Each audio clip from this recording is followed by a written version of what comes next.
But Sure. I got these crisps, chips for the Americans, but crisps for proper people who speak English. Mhm. And The Queen's they're English. well, she's dead now. Please, Corey, have some respect. Please, she's fresh in the grave, man. I got these crisps that are pigs and blanket flavored. Oh, Now I want to ask John first, and then Corey, what pigs and blankets are, because I know what they Well, are, and yeah, I know what they are. I have yeah, heard I that have an idea what Americans they are. I have heard that Americans have they think it's something else, and so I want Okay. to double check. So John, I'm going to ask you, what are pigs and blankets? Shouldn't you be asking Corey Yeah, first? then? yeah. I shouldn't. I can be first to show how wrong I am. Okay, well let's do that then. Corey, what do you think pigs and blankets are? It's some sort of like a sausage that's inside of a dinner roll, right? Americans think that pigs and blankets are sausage rolls. Yeah, Oh. like a sausage roll, but not like A a sausage inside of a roll, sausage right? meat inside like kind of pastry. Yeah. That is incorrect. That is incorrect. John, tell Pigs Corey what a pig and blanket is. pigs in blankets are sausages wrapped in bacon. Correct. Oh, That is interesting. correct. That is correct. And they're the best thing about Christmas. They're the best thing about Christmas. 100%. Everybody fucking loves pigs and blankets. Mm-hmm. Think about it. Sausages wrapped in bacon. Well, I mean, this is a good Fabulous. episode for this then, because this is releasing the first Friday of December. There you On the go. lead up to Christmas. There you And go. we're all about the festive season over here on whatever the show was called. Smark Avengers. The Smark Avengers, the show we've been doing since March. Yeah, every I'm a week. very bad. I drink a lot, Corey. So yeah, that's Christmas sorted. Pigs and blankets. Corey, this Christmas, get some sausages, wrap them in bacon, fry them up, see how good that is.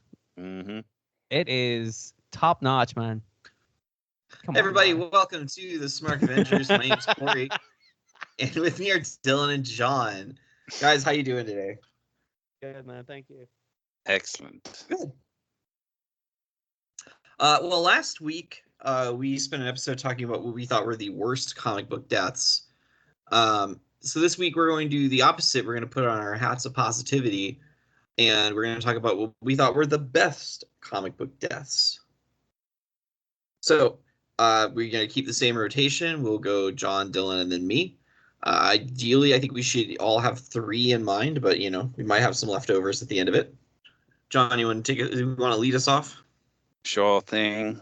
Well, for my first one, I wanted to go for one which I just thought had some of the coolest artwork of a death in the comic. I'm not sure if it's necessarily like a great death, especially as the character who dies literally comes back 9 issues later.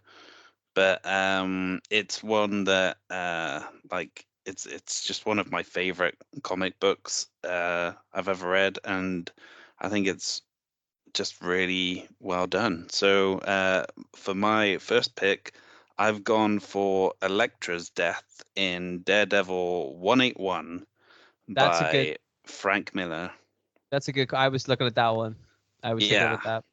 It's Yeah. basically it comes in the aftermath of Elektra was the Kingpin's like assassin for hire, but she's got this sort of history with Daredevil, and I think the Kingpin doesn't really trust her. And then you got Bullseye, who wants to be the #1 assassin, and so Bullseye basically goes after Elektra. And they have a big old fight across the rooftops of New York. And yeah, like Bullseye manages to sort of incapacitate Elektra by throwing a ace of spades and like hits her right in the throat, and she's sort of knocked down and out. And then he takes one of her own size and just stabs her straight through the chest. and you get the iconic panel where you can see like the point of the knife going through her body, but if for whatever reason it's not piercing like the stretchy material of her costume. But yeah, so she gets stabbed, and then that's not quite the death though. She crawls all the way over to Matt Murdock's brownstone as she's like bleeding out, and dies in her arms, all while Bullseye watches on in like a crowd of people with like a big old grin on his face. And it's yeah, it's just iconic artwork, really. I love it. Yeah, I think so. It looks cool as hell, man. Hell yeah. Yeah, really does. That's a good pick, man. I was thinking about doing that one just because of that visual, Mm-hmm. you know. And it's sad that she died, but Yeah. Like she I died. say, she comes back 9 issues later, so Well, that is the If issue. you think about it, though, that was for Daredevil readers. That it did take 9 months to get there. I guess, yeah. So I mean, it was a little time, not a ton, but a little. Yeah. I mean, yeah, but then like we were talking in the last episode about like Wolverine being dead for like 4 years. Yeah. Mhm. Like that feels like it's legit. Even though we're all like, it's Wolverine, he's not going to be dead forever. And also we have all these other Wolverines. But like, a couple of issues doesn't really feel like that. Even 9 months, you're like, it's not that much. Yeah. But You I think about it, there was a baby that was born within that period of time. so a baby was born at the same time Elektra was reborn. Yeah. Yeah. Was it a Think baby like- Juggernaut? Potentially. Oh, that's the lore. Baby Juggernaut was born. The exact moment that Elektra returned to life. Baby Juggernaut was conceived whenever Elektra got stabbed in the chest. Yeah. And then around that time. Born when Elektra came back to life. Yep. Was Baby Juggernaut conceived because Elektra was stabbed through the chest? Yeah, Baby Juggernaut's parents were a bunch of freaks Like- that got really turned on because they saw that cover. Somebody read that book and like, dude, come on, we gotta go. Right here, right now. I have never this is been a this Wendy's. excited. My God, seeing that woman get stabbed in the chest. That's not what you want to say to your wife, is it? Seeing this woman get stabbed in the chest made me really fucking horny. I would run away from that man. Once again, we are talking about semen. Not really. Not really, but in spirit. Yeah, well, yeah, technicality. Look, you gotta Alright, start Dylan, the your show turn. right. I like how John's starting off the show right. You know what I mean? Yeah, that's a strong knows- pick to start with. He knows what the people want. Yeah. Sex and violence. Every time. That's what it is, man. That's the shirt. That's John. John's the Larry Flint of the Smark Avengers. Oh boy, oh boy. All right. All right, Dylan, it's your turn. Do you want me to talk about something that isn't semen related? Yeah, preferably. Well, here we go. I was gonna try to like swerve it, but I don't have any. It's really isn't about semen, so sorry to disappoint anybody. But let me talk to you about Dr. Octopus. Have you ever heard of such a gentleman? I have. You're aware of the Octopus Doctor. That's good. Mhm. So technically, kind of like Aunt May, technically he died once before in the 90s because Kane broke his neck, which was a really good way to put Kane over. Clint As a Jacobs bad strikes again. Yeah, and then he became the mayor of Knox Knoxville, County. whatever the fuck. I don't know. Knox County, Knoxville. What's the difference? I don't think there is a difference. And then shook hands with Donald Trump. What a villain. What a real asshole. So he died, but then he came back to life. A couple of years later, I would say, after his associate Stunner made a deal with the Hand to resurrect Doctor Octopus. And that was a bit messy, but he came back to life. And after he came back to life, many years after this, he realized that, boy, he could do a lot of stuff, but he couldn't change the hands of time. His body was deteriorating. He didn't know what to do. He made a lot of interesting. I think this was Dan Slott, wasn't it? Yeah. I really liked this run. I didn't like all the Dan Slott stuff. I really liked his Doctor Octopus stuff because he ramped Doctor Octopus up to like crazy levels of like of intensity. He made him a big deal. He made him like he did a lot of stuff, which I really really like. Because Doctor Octopus is one of my old favorites. I really like him, and to see him get that kind of respect that I think he deserved was really cool. But what I really liked, and I don't know in retrospect, like now we've had time to pass and stuff, I don't know exactly what people's thoughts on this are, but I really really liked the idea of Doctor Octopus becoming Spider-Man. And in the course of things, Doctor Octopus's body is finally dying. He can do no more, but in the course of things, he has been able to trace Peter Parker with his Octobots and finds a way to take his own consciousness and then put it into Spider-Man's body and vice versa. So Dr. Octopus, his consciousness is now in the virile body of Spider-Man, and Peter Parker's consciousness is now in the dying and decaying body of Dr. Octopus.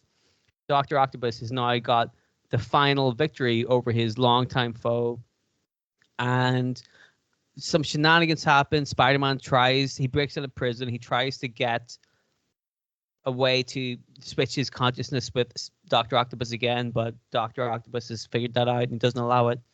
And it really appears as if Dr. Octopus's body finally dies and Spider-Man is gone. Spider-Man is within, Peter Parker is within Dr. Octopus's body, and he's gone forever. Dr. Octopus is now in Spider-Man's body, and he is free to live as he so chooses. And I really liked how it all played out. And again, it's one of those comic book things where like they're not going to be stupid enough to just make Dr. Octopus the new Spider-Man for good. That's not going to happen. But the fact that they did such a crazy shakeup, I really liked because they did it in a really good way. It was really interesting. It had clear ramifications. I love that. I love that whole thing. The problem I had with it was the resolution of it. I didn't really like because we all knew that Peter Parker was going to get his body back at some point. And the way they kind of did it was like, only Peter Parker could beat up the Green Goblin. You're like, I don't know about that. But the at least the lead up to it and the turn, the actual part of it where Dr. Octopus became Spider-Man and Spider-Man seemingly died in Dr. Octopus's body was some of the best Spider-Man shit we've seen in a long time, in my opinion. I really, really enjoyed that. I'd say that's a good pick, to be honest. That's Yeah. there's a great storyline. Dan Slott, like his run wasn't perfect all the way through, for sure. But like this was probably the high point of the entire thing, I think. I think so. Like he wasn't afraid to shake some stuff up and try stuff, and it felt fresh and new and interesting, and you know, I liked it. Corey, did you like it? Yeah. It was very well done. So we're all on board. See, I don't really know, like, now that time has passed, do people still like it? Because you know what people are like. People will have an opinion on something, and then 20 years later, like, oh, this always sucked. I'm like, did it suck? Or like the flip side, like, oh, I always thought that was great. I'm like, did you? Did you think that was great? You know what I mean? It's hard to tell. I don't really know what the public opinion is on that, but I liked it. I still like it. Off we go. Off we go. All right. So for my first one, I'm going to talk about the DC Comics event Crisis on Infinite Earths. Because there are two deaths in Crisis on Infinite Earths that were considered incredibly iconic imagery and legacy for what comes after. So that will kind of give you a hint of what my second one will be. So the first one I'm going to talk about, though, occurred canonically first, and that is the death of Supergirl. So when Crisis on Infinite Earths started, it came about because DC wanted to simplify the continuity again. So they had this whole angle of, Superman's the last son of Krypton. And then you look around, though, at the time in the Silver Age, you also had Kara, who was from Krypton as well, and you had the bottled city of Kandor. You had the Phantom Zone prisoners like General Zod. You had Krypto the super dog. So you have all of these characters that are also from Krypton, and it kind of takes away that special factor that Superman is a stranger in a strange land. So they had decided that Supergirl has to die in order to make Crisis on Earth seem like this is not a standard comic book story, which comic book deaths didn't really happen that often in the 70s and 80s. So when it happened, it was a big deal. And also, it was to basically clear the board for what Superman was going to be after Crisis on Infinite Earths ended. So in the storyline, the villain of Crisis on Infinite Earths is a being known as the Anti-Monitor, who has the ability to essentially erase entire universes. So Superman is fighting the Anti-Monitor, but is knocked unconscious and is at his mercy. But Supergirl rushes in and fights off the Anti-Monitor long enough for Superman to be retrieved. And in the middle of, holding back, this incredibly powerful being, Supergirl is struck dead.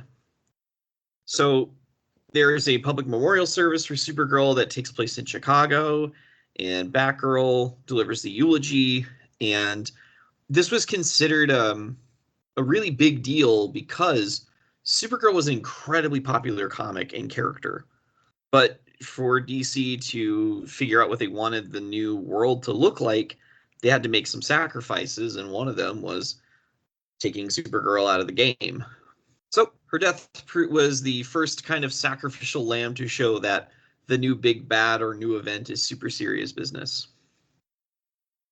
I mean, that makes sense, doesn't it? You have to if you have a guy that's as cosmically powerful as the Anti-Monitor, you need to make him.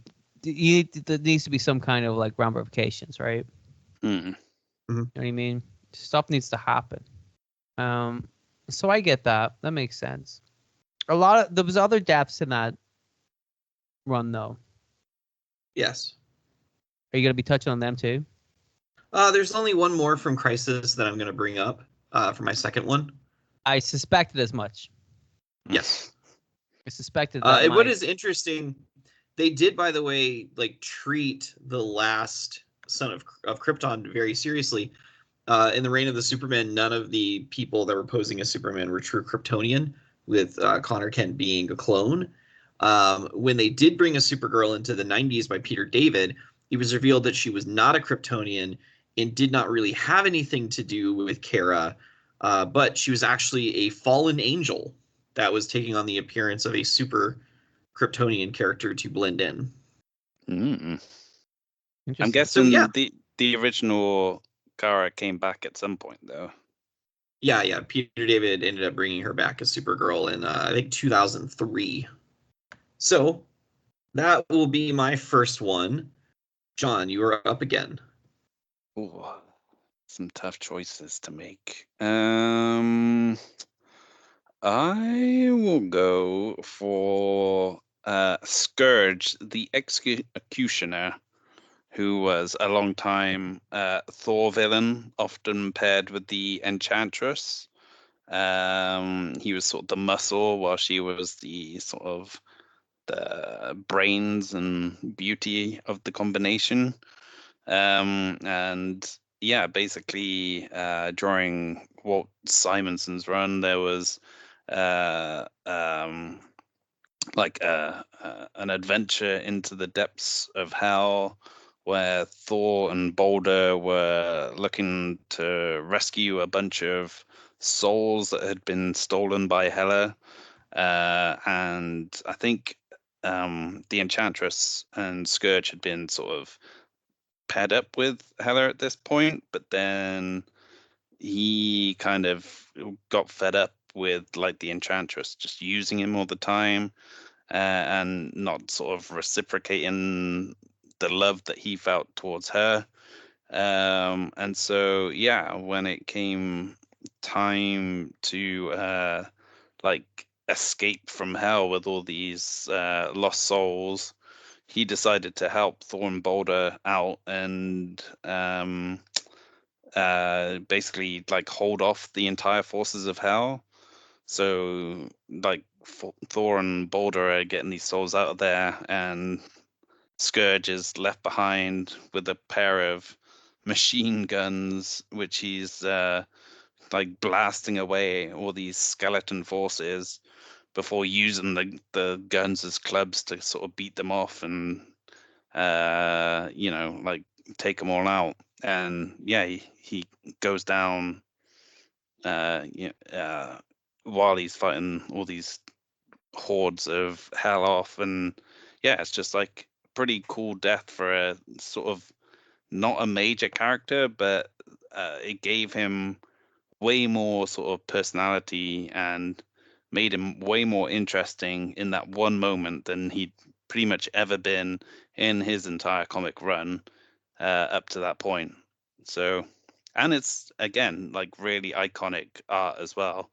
Walt Simonson draws the hell out of him wielding those machine guns and basically, yeah, going crazy on all these skeletons. So pretty cool. Fuck those skeletons, man. No one likes skeletons. Who likes a skeleton? I mean, I do like Skeletor, but there's a difference there. I like Jack Skellington. I'll accept that as well. He's kind of he's kind of a skeleton. Yeah. But not really though. Because he wears clothes, and most other skeletons don't really wear clothes, do they? I mean, the skeletons that Scourge was fighting off wore armor. Yeah, they were like fallen like warriors, right? Yeah. Right, but they wore armor, but they didn't wear like a jacket.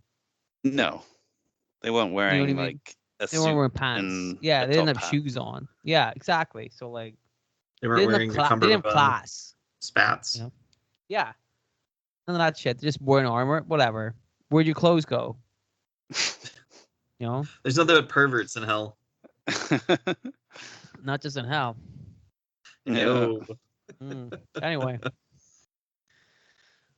Yeah, that's a good call. Like that's an interesting one, isn't it?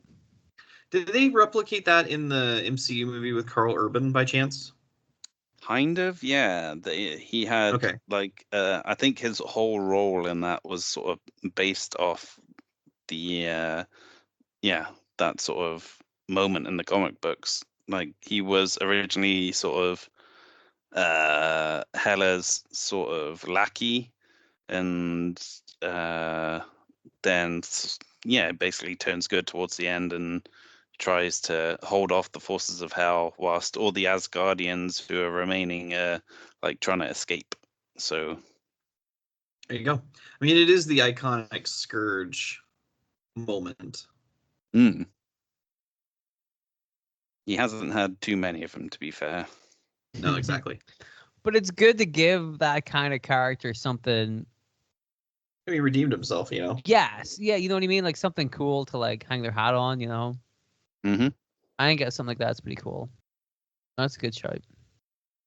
Dylan, what's your second one? All right. Well, this is one we've definitely talked about in the past because, as we mentioned before, we did a whole episode about the Clone Saga. If you listened to last week's episode, you would have heard us talking extensively about the John's clones.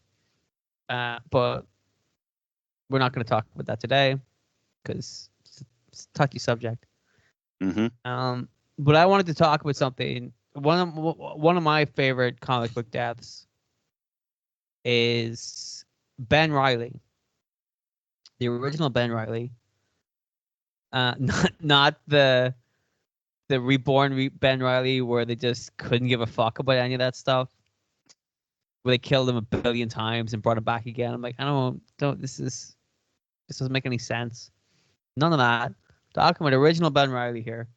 So Ben Riley, to recap people, was the clone of Spider-Man, Peter Parker, who in the 90s came back whenever it turns out that they thought Aunt May was going to die for the first time.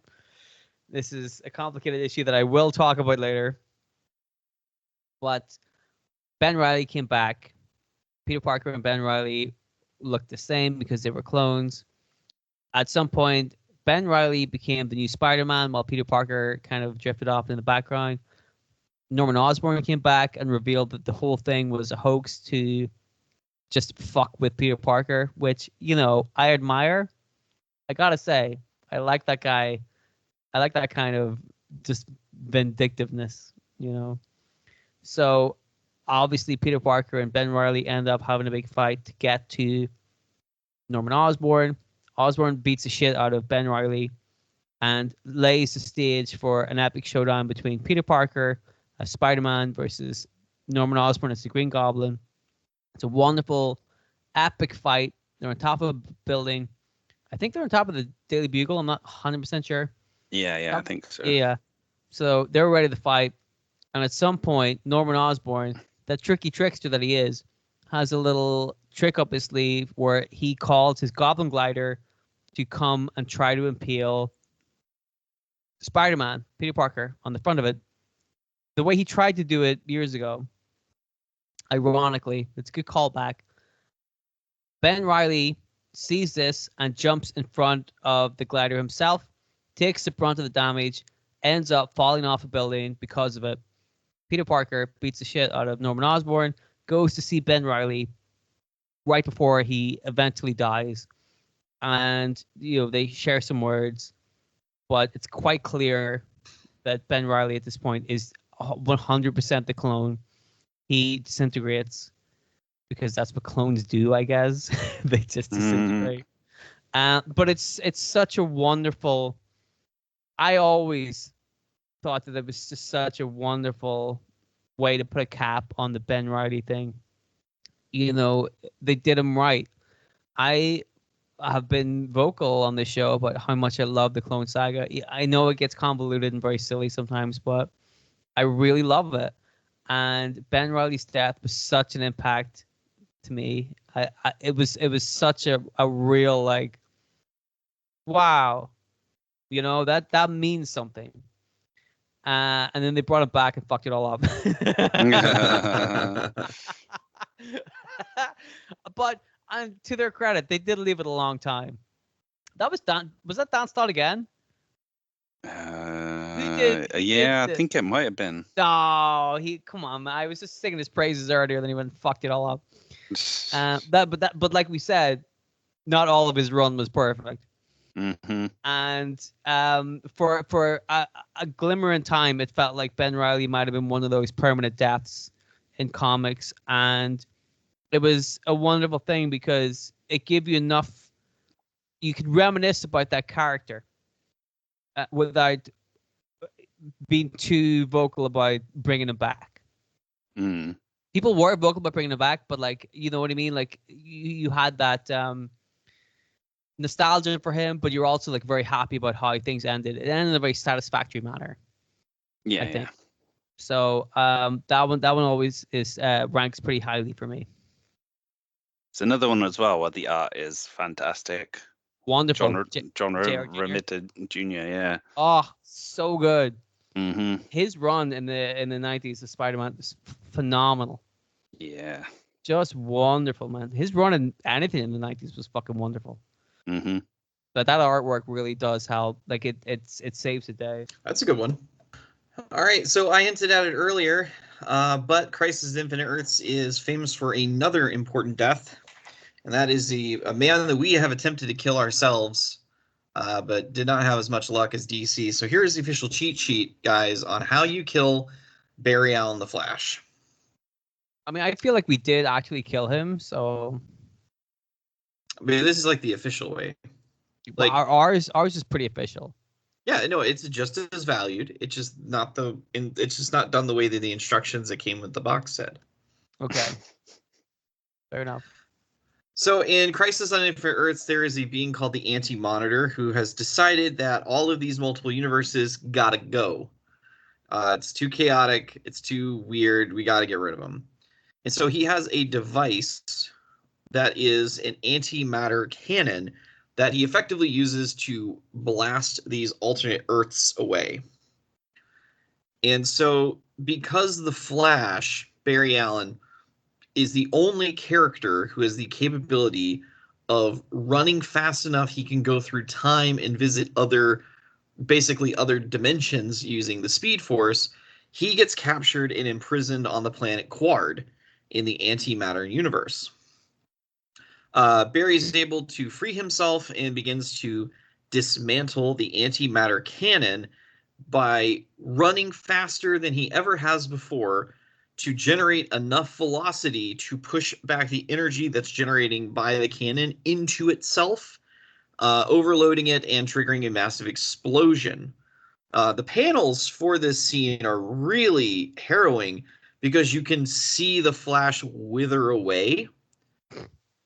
And once the device has exploded, all that's left behind is Barry's costume and his ring that the costume was kept inside of.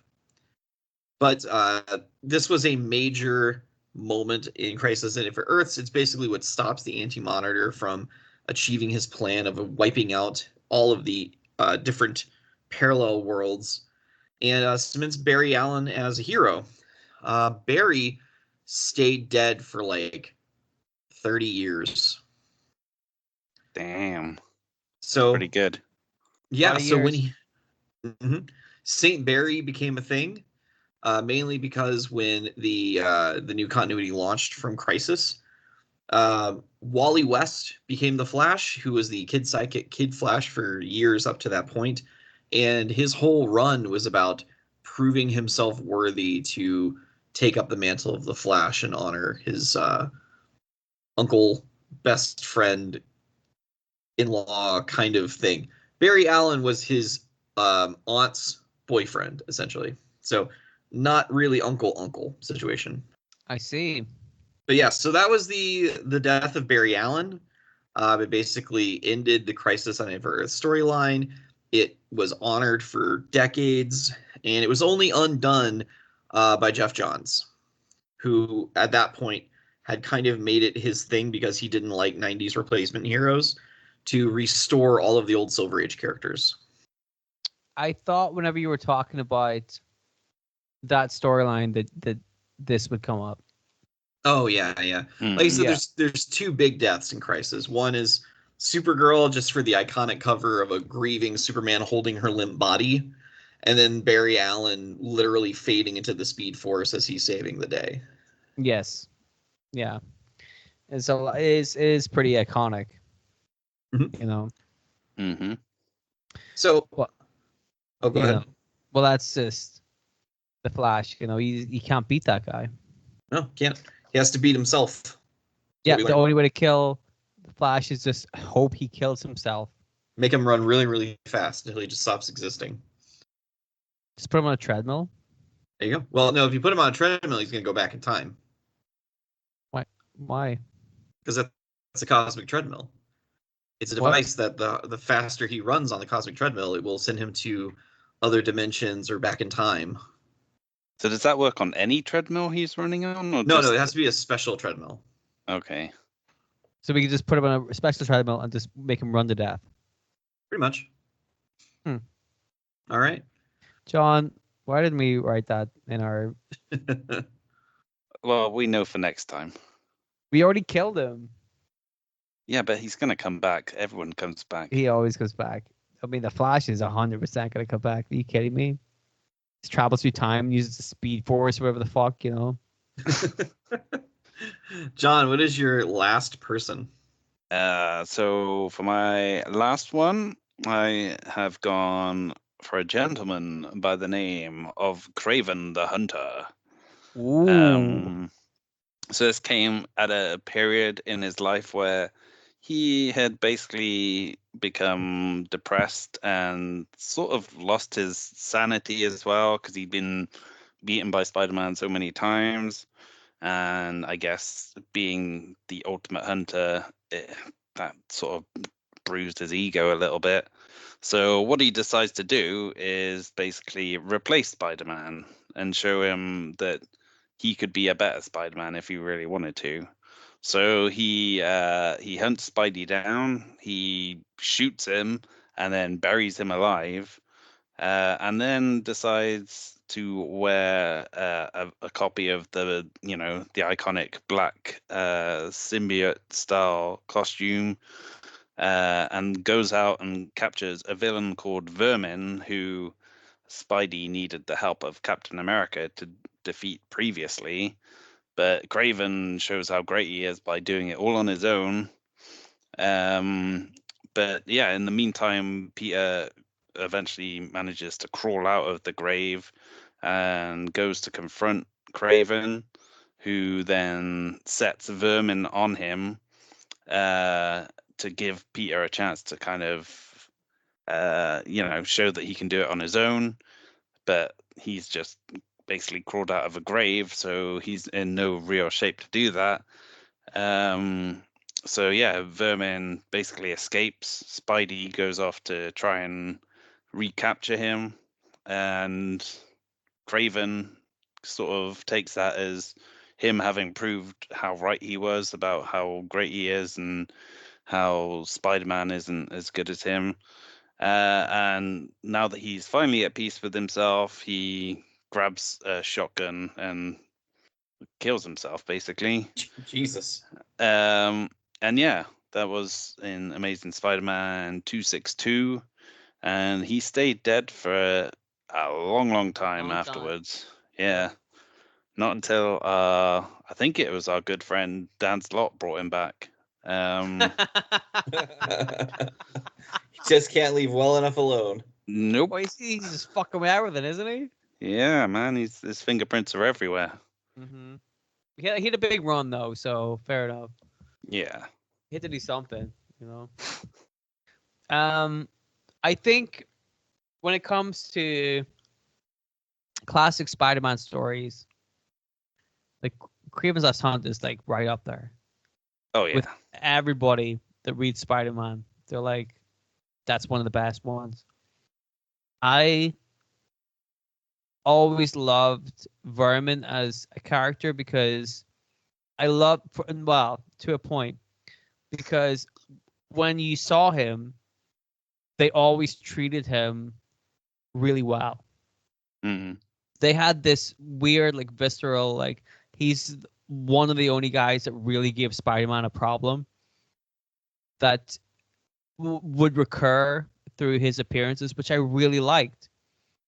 And it's very hard to explain, but I love that kind of character. Like this one weird guy would be the one that causes Spider-Man so much problems, and I feel like as time went on, that kind of got lessened a lot.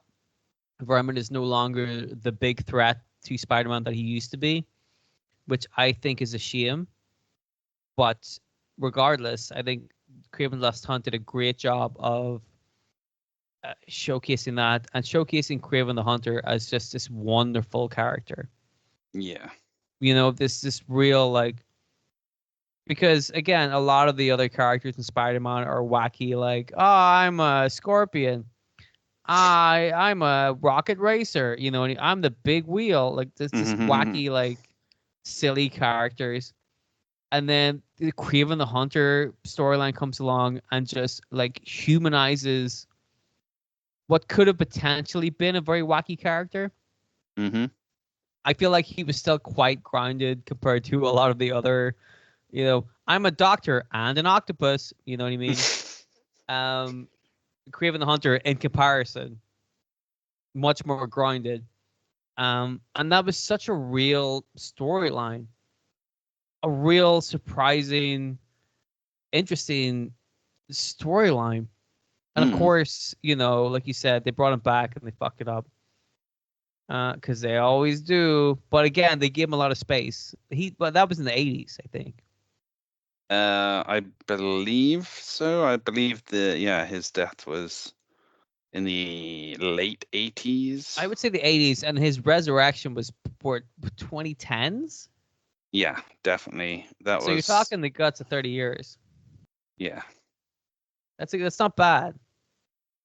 You know, and they tried to bring him back with like different his sons or whatever, and you're like, well, okay, whatever. But it's not the same. But then they brought him back, and then what irritates me about the concept of bringing back characters is don't bring it back unless you have them have something to do. What's the point of bringing it back for no reason, right? So they brought back Kraven the Hunter, and then what did you do? Did their fucking thing. What's the point? Like, if you had him come back to make a storyline happen, fair enough. But if you just had him come back for the sake of that story, and then he's forgotten about it, it's a waste. Whereas the original story, where he did kill himself, was so impactful, so important that people still talk about that. Mm-hmm. You know? Yeah. What do you think, Corey? Never been a big Spider-Man person, but I know the Kraven the Hunter storyline very, very, very well because of how iconic it is. It really does. It was like really, really well written out as like a farewell to a character, and like having him succeed, and like as you said, like there's all these like weird superpowered villains, but it's just the dude who knows how to hunt wild game that gives him such a hassle. Yeah. You know? Just a fucking guy. Yeah, just a dude. Yeah, it's a regular fucking Except guy. for the Aaron Taylor Johnson version that can now like have animal instincts or some bullshit like that. He gets some sort of magic thing from what I've seen the trailer. It gets muddy sometimes. You know what I mean? A little bit. Yeah, it gets kind of silly, which is a shame. But hard to write a guy like that, you know? Yeah. So, all right. My final one. Actually, no. Is it Dylan? Is it yours? Yeah. Is it me? All right. It's you. When you guys start talking Spider-Man, I forget who's saying it. Well, funny enough, a lot of my picks have been Spider-Man. You know, in this episode, in the last episode, it's been like a lot of Spider-Man. You know, my two picks so far, Dr. Octopus and Ben Reilly, Spider-Man. And in the last episode, there was some definite Spider-Man issues as well. So you would probably expect me to cap it off by going with Spider-Man again. But I decided to go with a curveball because I'm that kind of guy. I'm a real maverick. You know what I mean? That's what they say about me. And I decided to go with not Spider-Man, not Marvel, not really DC. Technically DC, but not really. I went for Morpheus from The Sandman. Yeah. Neil Gaiman's Sandman. Have you guys both read The Sandman? Yes. I have not. Oh, dear. John, you got to get on that Vertigo train. They're bringing it back. Well, yeah, I know. John, I hate to spoil things, but he dies. But I thought he was the Endless, isn't he? Or was that something else? He is He's one of the Endless.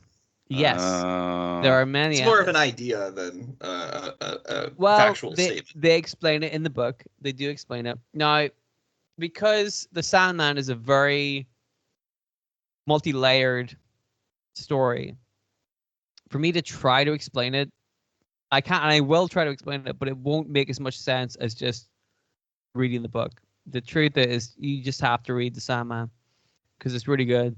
To try to put a bit of a pin on things, there is a woman called Always a woman. Lyta Hall, Lyta, Lita or Lyta? Yeah, I think it's Lita. Lita Hall. She has a son with somebody who in DC Comics used to be the Sandman way back in the day, classic Age of Comics. So Neil Gaiman wrote it into his storyline where Lita Hall and the old Sandman were in the dream state where they thought that they were still the real Sandman, and Lita Hall was also like a superhero called the Fury, I think. So in the dream state, they still lived their lives and had a great time, and she was pregnant. But the problem with that is because they were in a dream state, they just dreamed it, and her pregnancy didn't really ever come to pass. So they were in that dream state for about 2 years until Morpheus came around and pulled them out of the dream state. Lita Hall went back to reality and gave birth to a son called Daniel. But because that son was conceived and raised, gestated in the dream state, he was considered part of that world more than the living world. So at some point, Daniel Hall, the son, goes missing. He gets kidnapped. And Lita Hall thinks that it has something to do with Morpheus, who, as we've established, they have some kind of history with. And so she goes insane. She wants her son back, and understandably so. So because she was the Fury, she had the powers, or she had a connection to the three witches from the Shakespeare's different. Shakespeare first introduced the three witches. You're familiar with three witches? The oracles, yeah. Yes, the oracles, or they're called the Furies, the kindly ones, etc. The three witches. She has a connection with them, and they make a deal with Lita Hall to say, "We'll find your son. We'll revenge you by killing Morpheus." And so they ravage the dream state. They ravage the entire dreaming establishment that Morpheus rules over, and he comes to the conclusion that the only way to stop them is to give them what they want, which is him dead. So there are I think 7 different endless. There's dream, there's death, there's despair, desire, destruction, 2 others. Yeah. Destiny, and Derek. Fuck. Who? Derek. You could have said me. Could have put my name. You didn't do it. Too late. And so death and dream are very close in the book. They're very, very close. And so it's a very easy case for dream to make contact with death and say, let's do this. You know, the only way out is for me to die. And so that happens. And when that happens, it kind of pulls Lita Hall out of her, enraged state. The Furies give up because they've got what they wanted. The son, Dream is able to find the son and bring him back into the dreaming. But because he was conceived in the dream state, he ends up being the successor to Morpheus. So it all kind of plays out in a very logical way.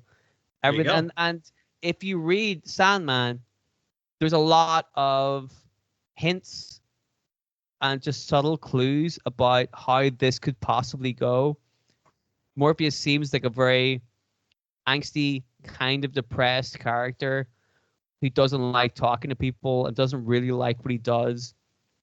And him making this decision to kill himself to save the dream world probably could have been solved way before this. Like there are mistakes he makes to get to that point that if he didn't make those mistakes, this would never have happened.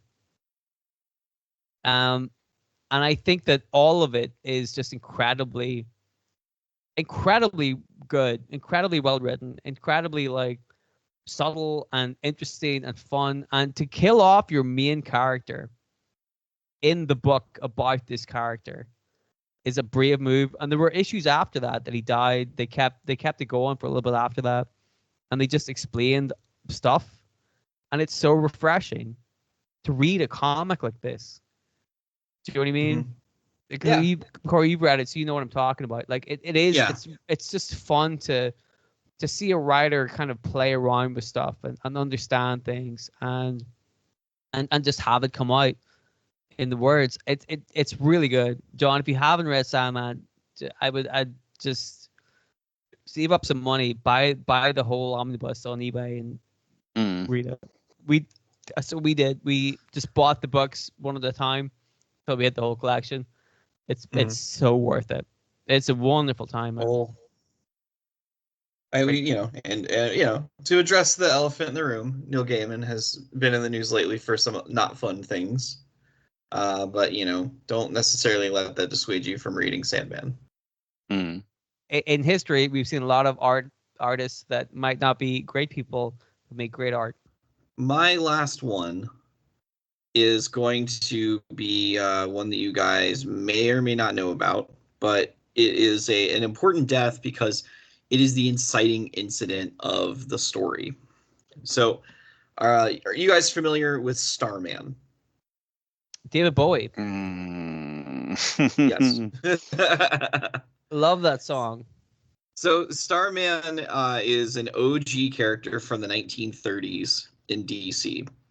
And basically he is a scientist that invented a gravity rod that can shoot laser beams. And the idea that it was that Starman was a comic to reach out to the kids that were like into space because we were trying to figure out what space meant, and there was a fascination with aliens and stuff. So anyway, Starman fought crime and like was a member of the Justice Society and fought Hitler and shit.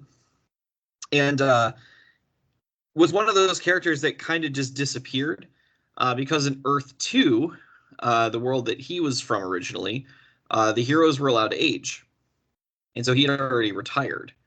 And when Crisis on Infinite Earths happened, his world got left separated from the rest of them.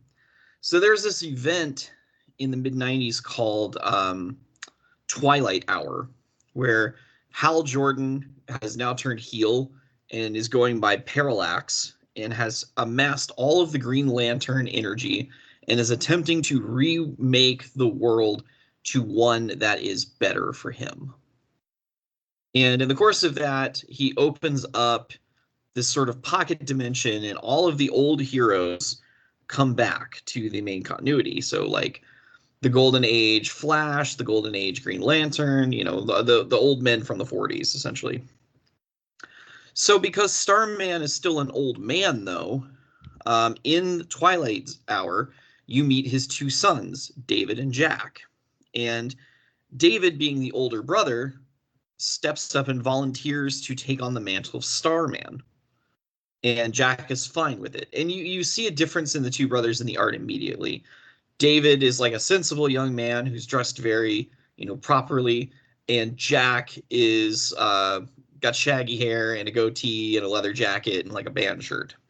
So you're meant to see Jack as the screw up. So David's career as Starman is very brief. He stops a mugging, and he, stops a drug deal and a car theft.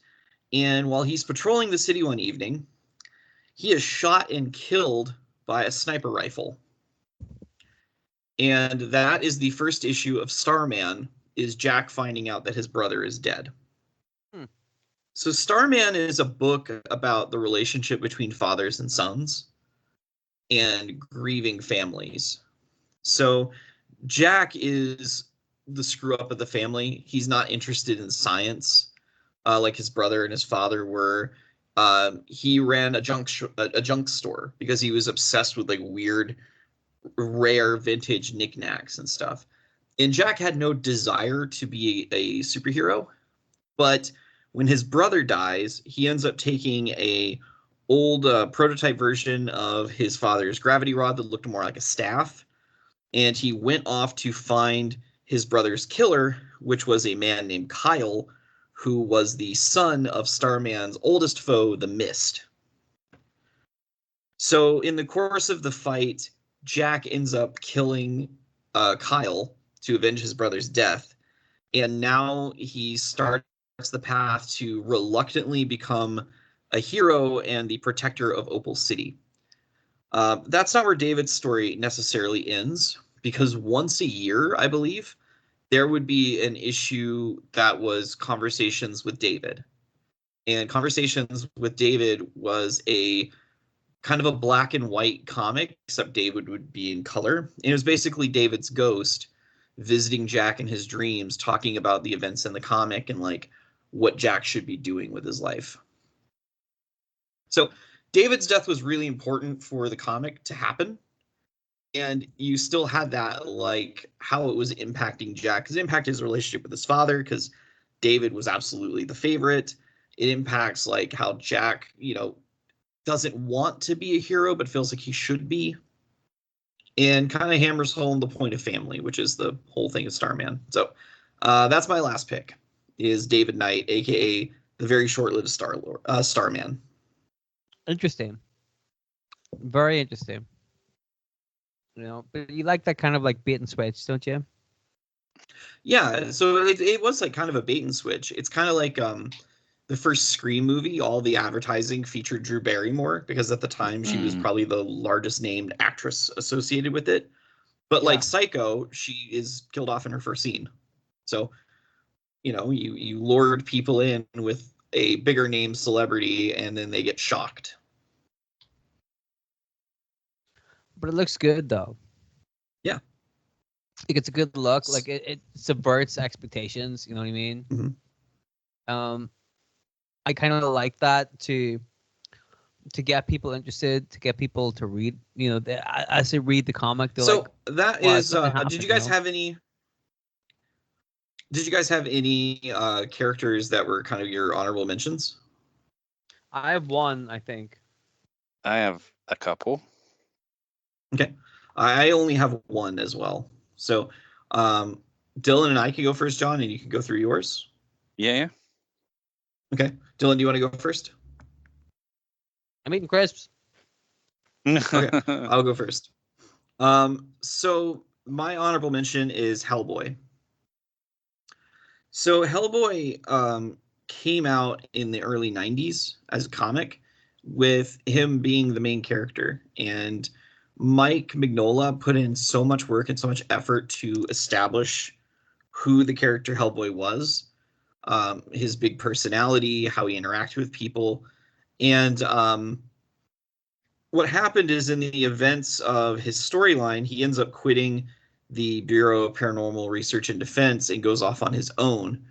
And I've talked about this before, but the story of Hellboy is essentially like the story of an unavoidable apocalypse. And very soon you realize that the Earth is doomed. So Hellboy is operating independently, and as the story begins to wind down, he is being pursued for years, actually, this character named Naimu. And Naimu is an incredibly powerful witch that I believe goes by the Blood Queen. And she is tempting, basically, Hellboy to, turn against his own morals and instead align himself with her, and they could bring hell to Earth and rule over it together, because Hellboy is the son of Lucifer. But of course, he's against it. So at one point, Naimu turns into, she ends up getting possessed by Ogdru Jihad, which is the name given to the Lovecraftian cosmic horror that's in this other dimension that the worshippers of Ogdru Jihad are trying to bring to Earth. So she ends up becoming possessed by it and turns into this giant dragon. And Hellboy fights off the dragon with like a magic sword, and he ultimately kills her. But as these spirits come up from hell, begin to drag her away, she decides she does not want to go alone, and she pulls Hellboy's heart out of his chest and drags him to hell with her. So that is like a huge moment in Hellboy, because even though like there's the BPRD comic that's still going off on its own with the other characters, and at the time there's an Abe Sapien comic book as well, like Hellboy was like the marquee. He was the stuff everything was built around, and now he's dead. we know the apocalypse is coming, and the only thing that potentially stood in the way of stopping it is now no longer here. So really, again, laying into the fact that this is a story of a doomed Earth. And Hellboy's story does continue, however, in Hellboy in Hell, where he is navigating the afterlife and his father's kingdom. So yeah, that was my honorable mention, was the death of Hellboy. But fair enough. I think, if you think that, I mean, it sounds pretty impactful. I had a feeling you were gonna bring up Hellboy after Dylan was talking about Morpheus and how, like, the lead character of the series got killed off, but it still continued for a bit So longer. continued. Yeah. Yeah. Fair enough. Okay. So, I've Dylan, what's your stopped- honorable mention? Yeah, I've stopped eating crisps so I could talk. Okay.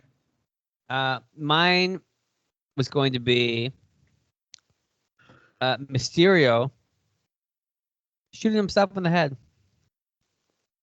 Funny enough that me and John both went for Spider-Man villains who shot themselves in the head, but we're just those kind of people. Mm-hmm. That's just what we like to see. I always thought that the idea of Mysterio just shooting himself in the head was just such a weird and wonderful conclusion to that. Like, because a lot of people would not have done that. Mysterio is such a weird and wacky, mysterious character that if you were to like come up with a death for him, it would be so like extravagant and interesting. And Kevin Smith was like, no, just shoot him in the head. Fuck him. I don't care. Just to be so. But I think that adds something to the character of Mysterio for him to just be so fed up with his own bullshit. Do you know what I Didn't mean? he have cancer at the time as well? I think that was it. And he was fighting with Daredevil. And he was trying to get one up over Daredevil. And I think at just some point he was like, I'm just done. And that adds to it too. Like that kind of like weariness. Do you know what I mean? Like he's just like, I'm done. I can't do this anymore. And to do it in front of Daredevil is interesting because Daredevil can't see him. So the impact I feel is kind of lost. If they had done that in front of any other superhero, that would have made a lasting impression on them. But Daredevil would be like, what was that noise? Somebody done that fireworks? What happened? Mm-hmm. But I always liked that. And I was very disappointed when I saw what Kevin Smith did to Mysterio on his other run on Spider-Man, which was not at all as interesting. But yeah, I thought that Mysterio shoot himself in the head might be a little honorable mention. And John, you said you had two more? Yeah. Well, I mean, Dylan talked about Ben Reilly's death and how it sort of mirrored Norman Osborn's death originally. And that was my pick, basically. One of them was Norman Osborn's seeming death in Spider-Man 122. I suspected that would be. Yeah. Yeah. I mean, it had to be really. But yeah, so Norman had snapped again. The previous issue kidnapped Gwen Stacy, took her atop the George Washington Bridge, and threw her off. And then Peter tried to save her, and then in doing so, snapped her neck accidentally. And then, yeah, basically the next issue, in a fit of rage, he comes after Norman. They have a big knockdown, drag out fight, and he's on the verge of beating the Green Goblin to death, but then sort of comes to his senses at the last minute. But the Green Goblin, being the Green Goblin, is not going to go down without a fight. So he like remotely activates his Goblin glider and tries to impale Spider-Man from behind, only to have Spidey dodge out the way, and then Norman gets hoisted by his own petard. And yeah, it was a really good death, I thought, and one which did last for, something like 20 years or something like that. Yep. Until he was brought back in the Clone Saga. But it had weight to it, and it sort of felt like Norman was getting his just desserts as well for like the heinous actions that he committed that led to Gwen Stacy's death. So yeah, that's one of them. And then just the other one, again, going back to like the artwork, this was basically Ares getting ripped in half by the Sentry during Siege. Like both were members of, to go back to Norman Osborn again, his Dark Avengers, and Norman basically manipulated them into attacking Asgard. But then Ares sort of learns during the battle that Osborn's motives are perhaps a little less pure than he was making them out to be. So he vows to kill Norman Osborn, and Norman sends the Sentry after him. And yeah, it's just one of the goriest panels in Marvel comic book history. It is wild it is wild to think that in a Marvel comic book and not like a Max series or anything like that. Oh, I know, it's so graphic. Like there's blood, splattered bones and organs being like thrown in the air as he's ripped apart. It's pretty gnarly. Well, folks, we have talked about the worst deaths and we have talked about the best deaths. I know that there's some ones that we probably should have mentioned but didn't, but I know a lot of those are really, I don't want to say cliche, but I think they're obvious. Like I feel like a lot of people are going to say like, oh, Bucky blowing up, or Jason Todd, his whole deal, or Colossus sacrificing himself for the cure to the legacy virus. There are a lot of really great impactful deaths. There's also been a lot of really stupid deaths as well. So if there's something that you feel like we missed or that we should touch on, feel free to leave a comment by saying that as well. If you are watching us on YouTube, check our Spotify account and vice versa. John, we asked what your movie count was at last week, but we immediately started recording this episode. Let's theorize, how many movies are you going to have watched by the next episode? Well, I'm gonna say, let's say 735. 735. Yes. All right, we'll make sure that we look at that later. John, So, did you watch Beetlejuice? The new Beetlejuice film? I did. What do you think about it? I quite enjoyed it. I thought I liked it. It was different enough from the first one that it kind of stood out on its own. But at the same time, I did think it didn't really do a whole lot with Jenna Ortega or like her character.